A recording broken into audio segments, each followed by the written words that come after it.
এই প্রচন্ড গরমে আমরা মানুষকে শরবত খাওয়াতে পেরে অনেক খুশি। তাই তো আজকে আমরা পুরো টিম রাস্তায় নেমে পড়লাম মানুষকে শরবত খাওয়ানোর জন্য।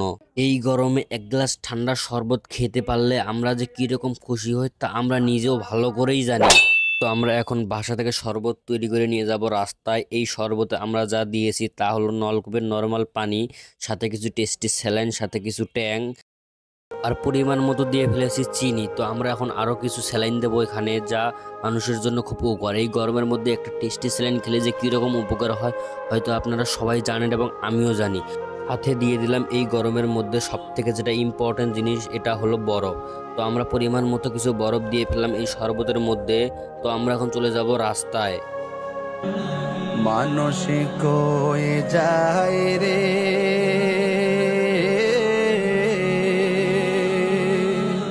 রাস্তায় এসে সবার আগে যাদের ধন্যবাদ জানাবো তারা হচ্ছে আমার পুরো টিম, যারা আমাকে সকাল থেকে যা সাহায্য করেছে যা বলে বোঝাতে পারবো না।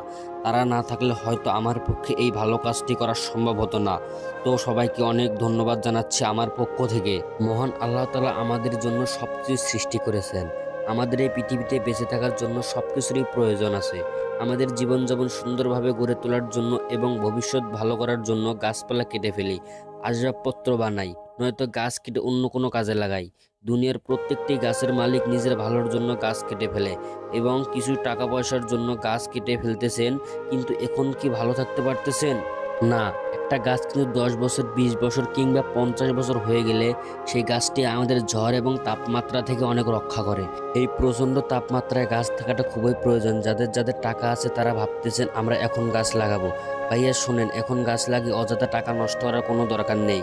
কারণ এই তাপমাত্রায় আমাদের রাস্তার পিচ পর্যন্ত গলে যাচ্ছে, আর সাধারণ একটা গাছ বেঁচে থাকবে কিভাবে? তাই যাদের যাদের সামর্থ্য আছে তারা আমাদের মতো রাস্তায় নেমে পড়ুন, কিছু গরিব এবং অসহায়দের সাহায্য করুন। বড় কিছু দিয়ে না পারলেও এক গ্লাস শরবত দিয়ে তো পারবেন। আর যাদের যাদের বিগ অ্যামাউন্ট বাজেট আছে তারা একটু গ্রামগঞ্জের দিকে দেখেন। কিছু কিছু অসহায় মানুষ আছে যারা ঠিক মতো এক গ্লাস পানি খেতে পারছে না, নলকূপ না থাকার কারণে। তাদের দিকে হাত বাড়িয়ে দিন এবং তাদের এক গ্লাস পানি খাওয়ার ব্যবস্থা করে দিন। তো আমরা ভাবতেছি আগামীকালকে আমাদের গ্রামগঞ্জে যারা কৃষক আছে, যারা এখন ভুট্টা এবং ধান খেতে কাজ করিতেছে, তাদেরকে গিয়ে শরবত খাবো।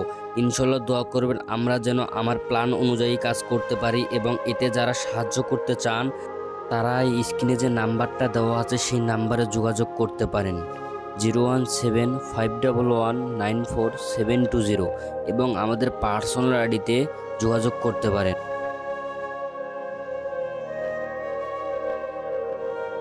ভাইয়া একটা জিনিস সবসময় মাথায় রাখবেন, টাকা পয়সা সবসময় থাকে না, সবসময় থাকবে না। এখনো পর্যন্ত যে কার কাছে টাকা আছে কার কাছে নাই তা আমরা নিজেও জানি না।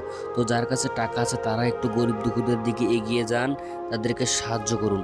যারা পানি খেতে পারছে না তাদেরকে পানি খাওয়ার ব্যবস্থা করে দিন, এবং যাদের বিগ অ্যামাউন্ট বাজেট আছে তারা বড় কিছু করার চেষ্টা করুন। কিছু কিছু মাদ্রাসা এবং ইতিমখানা আছে যেখানে পানি খাওয়ার মতো কোনো ব্যবস্থা নাই, সেখানে একটা ভালো নলকূপ বা সাবমার্সিবল পুঁতে দেওয়ার ব্যবস্থা করুন। এবং গ্রামগঞ্জে অনেক মসজিদ আছে যেটাতে একটা ভালো উজু করার জন্য নলকূপ বা সাবমার্সিবল নেই, সেখানে একটা নলকূপ বা সাবমার্সিবল পুঁতে দেওয়ার ব্যবস্থা করুন।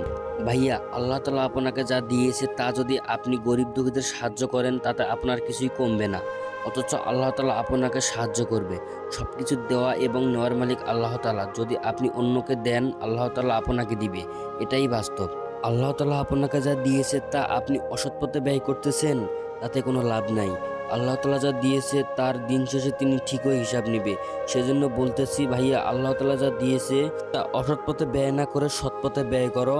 আল্লাহ তাআলা খুশিও হয়তো তার চেয়েও দ্বিগুণ তোমাকে উপহার দিতে পারে। পানির অপর নাম জীবন। এই গরমে সবাই বেশি বেশি পানি পান করবেন এবং সবাই নামাজ পড়বেন। অন্তপক্ষে 2 রাকাত নফল নামাজ পড়ে হলো আল্লাহর কাছে এতটুকু দোয়া চান যেন এই দুনিয়ার সকল আগাবিকা থেকে আল্লাহ আমাদেরকে মুক্তি করেন। মনে রাখবেন, ভালো থাকা সুস্থ থাকা যেমন আল্লাহর নিয়ামত, আমাদেরকে সঠিক পথ দেখানোর জন্য ইতিমধ্যে আরব দেশের দুবাই শহরের কথা তো সবাই জানেন। সেখানে ঝড়ে লণ্ডভণ্ড করে দিচ্ছে পুরো শহর, বড় বড় ধনী মানুষদের ধ্বংস হয়ে যাচ্ছে সমস্ত অহংকার। যারা মাটিতে পা রেখে হাঁটে না তাদের ময়লা 1 হাঁটু পানির উপর দিয়ে হাঁটতে হচ্ছে। যারা বড় বড় গাড়িতে চড়তো তাদের গাড়ি পানিতে ভেসে বেড়াচ্ছে। এখান থেকে এটুকুই শিক্ষা নিন, আল্লাহ তাআলা চাইলে সব কিছুই করতে পারেন। আল্লাহ তাআলার রহমতে আমরা বেঁচে আছি, আমাদের নিজের শক্তি এবং সাহস দিয়ে নয় ভাই। তাই বলতেছে আল্লাহ তাআলা যা দিয়েছে তা নিয়ে কখনোই অহংকার করবেন না। আল্লাহ তাআলা যা দিয়েছে তা ছিনিয়ে নিতে তার 1 মিনিটও সময় লাগবে না। তো আজকে আমাদের এই ভিডিওটা এই পর্যন্তই ছিল, হয়তো আগামী কোনো ভিডিওতে দেখা হবে। তার আগে সব থেকে যেটা ইম্পর্টেন্ট কথা সেটা হচ্ছে আমরা হয়তো কালকে বের হব আমাদের গ্রামগঞ্জের যে কৃষক যারা আছে তাদেরকে শরবত খাওয়াইতে। তো এই পর্যন্ত সবাই ভালো থাকবেন, সুস্থ থাকবেন। আর আমাদের এই ভিডিওটি যারা এখনও শেয়ার করেন নাই তাদের কাছে অনুরোধ যে আমাদের এই ভিডিওটা খুব তাড়াতাড়ি যেন শেয়ার করে দেয়, কারণ হয়তো আমাদের এই ভালো কাজটি দেখে অন্য কেউ ভালো কাজটি করার চেষ্টা করবে। যারা এখনো ফলো করেন নাই তাদের কাছে অনুরোধ যে আমাদের পেজটি খুব তাড়াতাড়ি ফলো করে দিবেন। অতি শীঘ্রই আমরা সেই কৃষকের ভিডিওটি নিয়ে আসবো আমাদের এই মোরাদদের ভিডিও পেজে।